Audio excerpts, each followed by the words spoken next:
Hello viewers, আসসালামু আলাইকুম। সবাই কেমন আছেন? আমরা ভালো আছি আলহামদুলিল্লাহ। আজকে দেখাবো গাছ পাকা জলপাই মাখা রেসিপি। এটা খুবই টেস্টি, খুবই মজার, খুবই সুস্বাদু।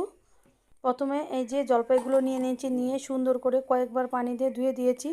দিয়ে এবার দেখেন জলপাইয়ের বোটাগুলো ছাড়িয়ে নিয়েছি। নিয়ে এবার প্লেটে কাঁচা মরিচগুলো ভেঙে নিয়েছি, লবণ দিয়ে ভেঙে নিয়েছি, লেবুর পাতা গাছ থেকে ছিঁড়ে নিয়েছি। লেবুর পাতা দিলে জলপাই মাখাটা ঘ্রাণ হয়, ভালো লাগে খেতে। এবার সব জলপাইগুলো একত্রে করে সুন্দর করে ডলে নিচ্ছি।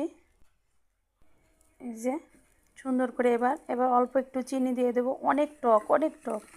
মাখাতে মাখাতে জিভে জলই চলে আসছে।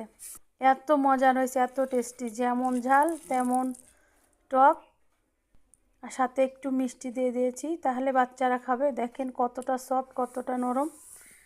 ভিডিওটি ভালো লাগলে লাইক, কমেন্ট, শেয়ার দিয়ে পাশে থাকুন।